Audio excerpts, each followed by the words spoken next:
Hello നമസ്കാരം. നമ്മൾ അടുത്തതായിട്ട് പഠിക്കുന്നത് ജീവകം ബി യെ കുറിച്ചാണ്. അപ്പോൾ ജീവകം ബി യെ കുറിച്ച് പഠിക്കുമ്പോൾ ഇത് ഏറ്റവും സുലഭമായിട്ട് ലഭിക്കുക എന്ന് പറയുന്നത് പാൽ, മുട്ട, അതുപോലെ തന്നെ ധാന്യങ്ങളുടെ തവിട് തുടങ്ങിയവയിൽ നിന്നും, ചേമ്പില തുടങ്ങിയവയിൽ നിന്നും ധാരാളം സുലഭമായി തുടങ്ങിയ ഭക്ഷ്യവസ്തുക്കളിൽ നിന്നും സുലഭമായി നമുക്ക് ലഭ്യമാകുന്ന വൈറ്റമിൻ ആണ്, അതായത് ജീവകമാണ് ജീവകം ബി എന്ന് പറയുന്നത്.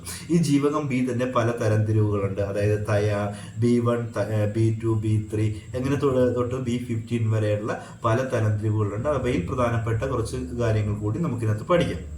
അതുപോലെ വായ്പുണ്ണുന്ന രോഗം നമ്മൾ കേട്ടിട്ടുണ്ട്. ഈ വായ്പുണ്ണുന്ന രോഗത്തിനുള്ള പ്രധാനപ്പെട്ട കാരണമായിട്ട് പറയുന്നത് ജീവകം ബിയുടെ അഭാവമാണ്. അപ്പോൾ ജീവകം ബിയുടെ അപര്യാപ്തത മൂലം നമുക്കുണ്ടാകുന്ന ഒരു പ്രധാനപ്പെട്ട രോഗമാണ് വായ്പുണ്ണ് എന്ന് പറയുന്നത്.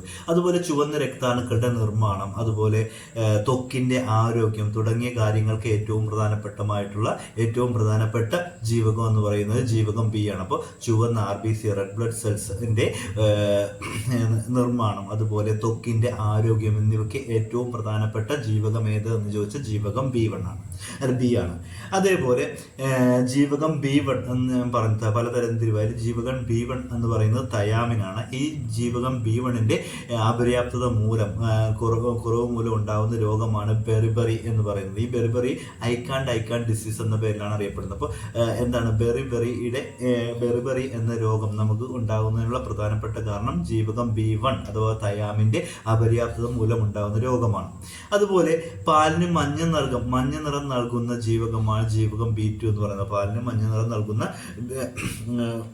ജീവകം ഏതാണ്? ജീവകം B2 ആണ്. അത് സൂര്യപ്രകാശത്തിന്റെ സാന്നിധ്യത്തിൽ നശിക്കുന്ന ഒരു ജീവകം കൂടിയാണ് ജീവകം B2. അപ്പോൾ പാലിന്റെ ഇളം മഞ്ഞ നിറത്തിന് കാരണമാകുന്ന ജീവകം ഏതാണ്? ജീവകം B2 ആണ്. ഈ ജീവകം B2 സൂര്യപ്രകാശത്തിന്റെ സാന്നിധ്യത്തിൽ നശിച്ചു പോകുന്ന ഒരു ജീവകം ഏതെന്ന് ചോദിച്ചാൽ ജീവകം B2 എന്ന് നമുക്ക് പറയാം.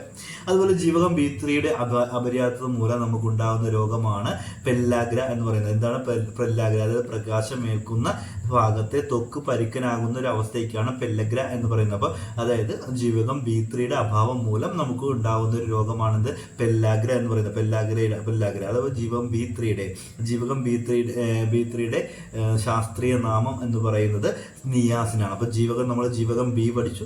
ജീവകം B1 എന്ന് പറയുന്നത് എന്താണ്? തയാമിനാണ്. ജീവകം B2 നമ്മൾ പഠിച്ചില്ല, റൈബോഫ്ലോവിൻ എന്നാണ് ജീവകം B2ന്റെ ശാസ്ത്രീയ നാമം. അത് വൈറ്റമിൻ ജി എന്ന പേരിലും അറിയപ്പെടുന്നു. വൈറ്റമിൻ ജി എന്ന പേരിൽ അറിയപ്പെടുന്നതും ജീവകം B2 ആണ്. അതുപോലെ ജീവകം B3 അഥവാ വൈറ്റമിൻ B3 അറിയപ്പെടുന്ന പേരാണ് നിയാസിൻ എന്നുള്ളത്.